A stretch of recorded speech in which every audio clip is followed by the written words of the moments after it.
Dans un instant, le journal.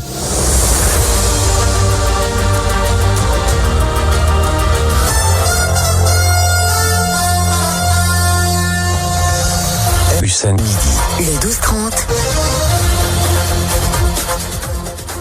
Mesdames, Messieurs, bonjour. Merci de votre fidélité accordée à la radio XNFM. Il est 12h passé de 30 minutes au centre de conférence de Diamniadio de Abdou Diouf. C'est l'heure du journal sur la radio XNFM.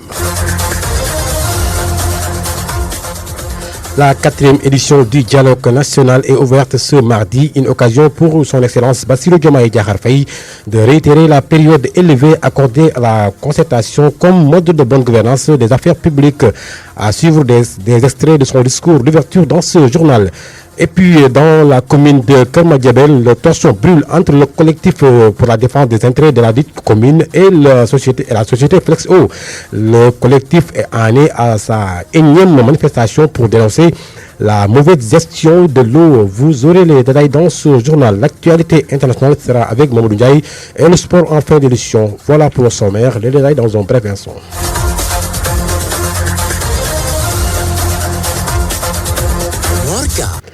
À la présentation, la partie technique de cette édition est assurée par Sidina Aline Sissé. Comme nous vous le disons tantôt dans les titres, la 4e édition de la journée du dialogue national axée sur le thème la réforme et la modernisation de la justice a démarré aujourd'hui, une occasion pour le président de la République Bassirou Diomaye Diakhar Faye de revenir sur le sens et les objectifs de cette journée. Bassirou Diomaye Faye, que voici. En accord avec l'esprit de mon discours d'investiture, de mon message à la nation à l'occasion de la fête de l'indépendance, je réitère aujourd'hui la priorité élevée que j'accorde à la concertation comme mode de gouvernance des affaires publiques. Je demeure en effet convaincu que la vertu préventive du dialogue en temps de paix éloigne les spectres de la tension et favorise les dynamiques consensuelles, consolidant ainsi notre démocratie et assurant la stabilité indispensable au développement économique et social dans l'intérêt supérieur de la nation. Dialoguer en temps de paix, en partageant la part d'humanité qui existe en chacun de nous, est un examen à l'aune duquel une nation mesure sa grandeur. C'est tout le sens de cette journée, dont le thème porte sur la réforme et la modernisation de la justice. La problématique et l'urgence d'y faire face nous interpellent tous au-dessus de toute considération partisane. La diversité des acteurs ici présents en témoigne éloquemment. De plus, pour faire de cette concertation un cadre, nous avons lancé le 23 mai la plateforme Djubanti comme Vox Populi pour recueillir les contributions citoyennes. C'est 10-10 ci doxalinu yoon. La justice étant rendue au nom du peuple, il est donc pertinent que le peuple ait son mot à dire sur la manière dont elle doit être rendue. Au demeurant, je rappelle déjà qu'en avril 2018, le besoin de modernisation de la justice avait fait l'objet d'un rapport d'un comité de concertation mis en place par le garde des Sceaux, ministre de la Justice. 6 années après ces concertations et après avoir été traversées par de violentes secousses, force est de reconnaître que notre système judiciaire a besoin d'une profonde refondation, que seule une approche inclusive permettra de réussir. Œuvre collective, démarche participative et exercice de co-construction. Voilà le triptyque qui doit guider notre action. À l'instant, Bassirou Diomaye Faye, avec qui nous restons pour parler, pour bâtir un état de droit. La réforme et la modernisation du système judiciaire ne doivent pas se limité au volet pénal. Il invite par la même occasion à tous à une participation inclusive pour la consolidation de la démocratie sénégalaise. Nous l'écoutons. Sous ce rapport, je voudrais particulièrement insister sur le fait que nous n'ouvrons donc pas ici un procès en inquisition pour désigner un ou des coupables à jeter aux orties. Il est plutôt question de tenir un débat lucide et serein, posé et apaisé, pour ausculter notre système judiciaire, identifier ses forces et faiblesses et rechercher ensemble les solutions aptes à refonder son fonctionnement et à améliorer ses performances. Il convient aussi de rappeler que pour bâtir l'état de droit que nous voulons, la réforme et la modernisation du système judiciaire ne doivent pas seulement se limiter au volet pénal, qui, il est vrai, polarise plus notre attention collective. Nous ne devons pas oublier les affaires civiles, dont la matière commerciale constitue une composante majeure. Le droit du travail et le contentieux administratif. Autant de domaines dont la prise en charge conditionne le fonctionnement de la justice. En portant nos réflexions sur tous les sujets à l'ordre du jour, je souhaite que nos échanges s'inscrivent dans une démarche pragmatique et répondent à la finalité de l'exercice. Mais ce faisant, gardons-nous de vouloir bâtir une république des juges qui remettrait en cause le principe cardinal de la démocratie, à savoir le gouvernement du peuple, par et pour le peuple, en vertu duquel les élus restent les dépositaires légitimes du pouvoir étatique. Je suis confiant que nous pouvons y parvenir par une concertation sereine, ouverte et apaisée. Allégeant son excellence Bassirou Diomaye Faye qui a présidé la cérémonie d'ouverture du dialogue national dont les assises de la justice qui démarrent aujourd'hui et selon Maître Babacar Niang, avocat au barreau de Paris et agrégé en droit pénal, qui estime que les longues détentions peuvent être réduites en se limitant leur durée comme c'est déjà le cas en matière correctionnelle. Maître Babacar Niang que nous écoutons. Nous avons un code pénal aujourd'hui qui est vétuste, qui permet certaines dérives.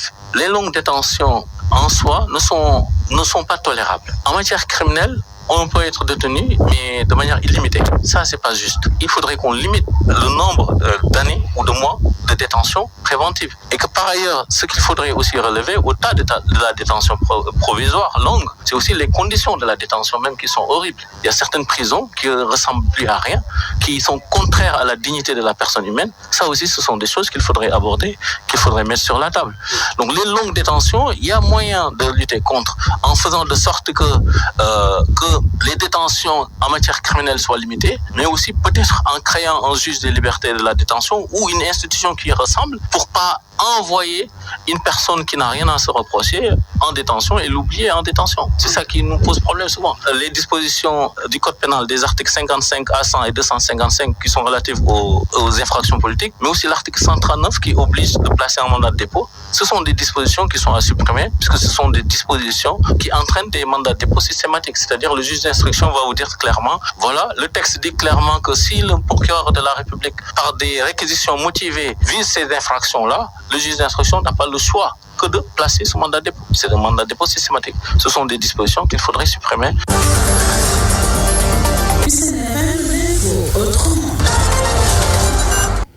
Ceci était annoncé dans les titres différents entre Flexio et la population de la commune de Kermadiébel. Le collectif pour la défense des intérêts de la dite commune a organisé une nouvelle manifestation pour dénoncer la cherté de l'eau à l'issue de leur marche. Les membres de ce collectif ont appelé les nouvelles autorités à trouver des solutions à leurs problèmes. Un compte rendu signé à Damassar. Debout comme un seul homme, les populations de la commune de Kermadiébel ont battu le macadam pour dénoncer la cherté de l'eau. El Hadji Ibrahima Sohna porte leur parole. Une première rencontre avec l'autorité administrative, le sous-préfet de Wakangona. Après le sous-préfet, on a rencontré aussi le préfet de Nioro et ensuite le ministre de l'eau et de l'assainissement, M. Serigne Becham, qui était là, nous avait invité à une rencontre au niveau de la mairie. Je pense que c'était le 6 octobre 2023.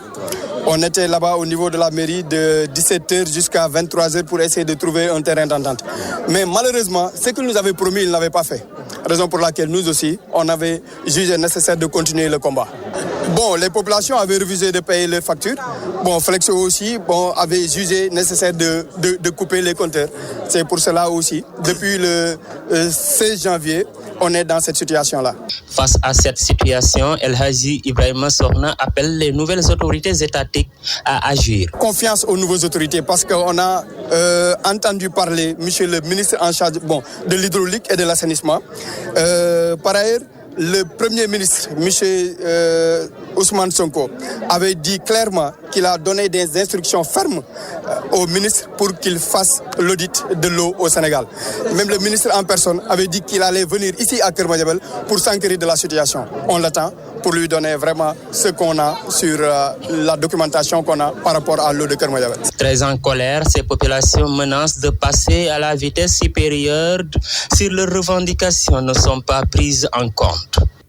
Merci beaucoup, Adam Assar. Nous sommes avec vous pour parler dans cette même manifestation où Ousseynou Mbaou, membre du collectif pour la défense des intérêts de la commune de Keur Madiabel, qui a saisi l'occasion pour inviter le nouveau ministre de l'Hydraulique et de l'Assainissement à effectuer une visite à Keur Madiabel pour s'enquérir de la situation.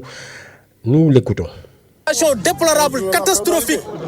Au moment où nous sommes, en 2024, les femmes courent derrière les pluies pour aller puiser de l'eau. Quand même, ça, c'est trop et c'est inadmissible. On ne peut plus l'accepter ici à Keur Madiabel. On appelle aux autorités, surtout au président de la République, qui a vécu cette même situation au niveau de son village à Ndiaganiao. C'est la même situation partout, c'est général au Sénégal. Donc nous lui lançons un appel. Nous lançons un appel aussi à toutes les autorités, au ministre de l'Hydraulique et de l'Assainissement. Et nous l'attendons ici dans les tournées qu'il doit faire dans les jours à venir ici à Keur Madiabel pour constater de visu les dégâts qui ont été causés par Flexo à la population de Keur Madiabel. Nous disons à Flexo que tant que les compteurs numériques sont à Keur Madiabel, nous ne sommes pas prêts et nous ne paierons pas les factures. Là, c'est un appel que nous lançons et le mot d'ordre reste toujours le même. On ne paye pas de l'eau ici à Keur Madiabel avec Flexo. Tant que les compteurs ne sont pas... dans les jours à venir, nous avons un autre plan d'action à dérouler, Inch'Allah. Maintenant, on ne peut pas le dévoiler ici, mais dans les jours à venir, si rien n'est fait, nous allons entamer un nouveau plan d'action. À l'instant, Ousseynou Mom, membre du collectif pour la défense des intérêts de la commune de Keur Madiabel, qui invite le nouveau ministre de l'Hydraulique et de l'Assainissement à effectuer une visite à Keur Madiabel pour s'enquérir de la situation dont vit la population sur la gestion de l'eau.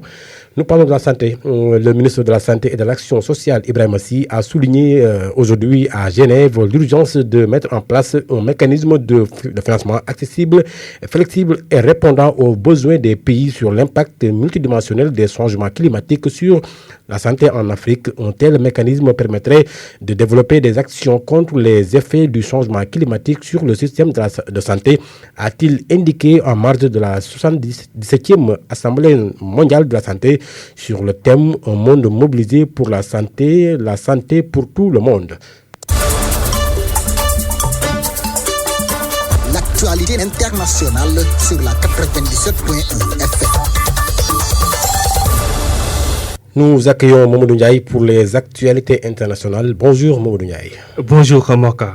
D'abord, au Soudan, on note une situation catastrophique au camp de réfugiés d'Abou Chouk, près de El Fasher. Épargné depuis le début de la guerre, El Fasher est devenu un refuge pour les habitants du Darfour qui ont fui leur terre. Les déplacés qui s'y trouvent sont estimés à 800 000, plus de 250 000 vivent dans le camp d'Abou Chouk, situé au nord de la ville. Ce camp se trouve en fait sur une ligne de front. Il a été bombardé à plusieurs reprises. Selon les organisations humanitaires locales, les déplacés d'Abou Chouk se trouvent dans une situation catastrophique, assiégés par la violence et assoiffés et au bord de la famine. 60% des déplacés du camp ont été contraints de s'enfuir. Et la Pologne dévoile un plan d'envergure pour renforcer la sécurité de ses frontières. Varsovie avait annoncé au début du mois un grand plan d'investissement de près de 2,4 milliards d'euros. Récemment, les autorités polonaises ont détaillé comment ce budget allait être utilisé. 700 km avec la Russie et la Biélorusse, la plus imperméable possible. L'objectif fortifie pour dissuader Moscou de s'en prendre aux pays de l'Est de l'Europe. Ce plan est baptisé bouclier de l'Est et sera coordonné par les pays baltes. Eux aussi veulent éviter toutes les attaques et espèrent que tout sera prêt d'ici 2028 pour réaliser ce plan d'investissement. Coûte sont nécessaires. Varsovie espère d'ailleurs qu'il pourrait en partie être financé par l'Union européenne. En Allemagne, Macron prolonge son séjour avec un conseil des ministres franco-allemands. La visite d'État de 48 heures en Allemagne d'Emmanuel Macron s'achève à ministère dans l'ouest de l'Allemagne, à Münster-Morka, dans l'ouest de l'Allemagne, où le président français s'est vu remettre le prix international de la paix pour son engagement en Europe. Emmanuel Macron prolonge son séjour avec un conseil des ministres franco-allemands dans les environs de Berlin ce 28 mai. Macron à Messesberg pour évoquer les dossiers d'actualité sur lesquels un accord franco-allemand n'est pas toujours simple. À 10 jours des élections européennes, la compétitivité du continent jouera un rôle central lors de cette rencontre. Dans un article commun dans le quotidien britannique Financial Times, Olaf Scholz et Emmanuel Macron ont proposé une feuille de route sur des questions. Tu ne devais pas avoir de problème avec les noms allemands car tu étais très fort en langue allemande. Absolument. Donc peut-être c'est avec le temps. Tout de suite, passe au sport.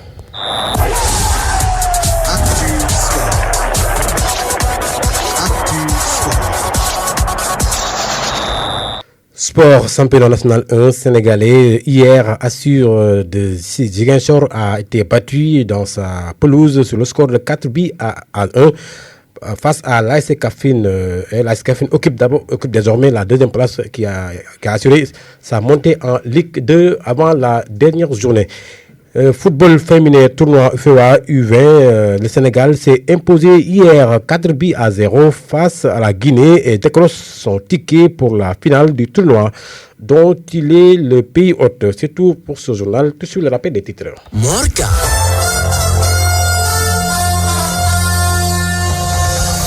Le 12-30.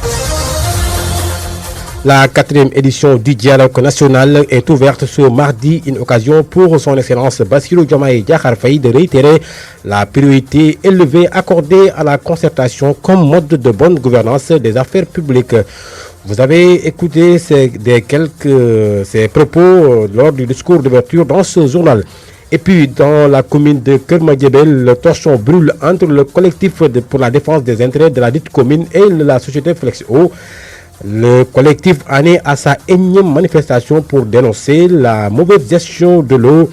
Vous les avez entendus dans ce journal. L'actualité internationale était avec Mamadou Ndiaye et le sport qui a mis fin à ce journal. Présenté par immense plaisir par mon cœur. Sudina Lucie a assuré la mise en onde.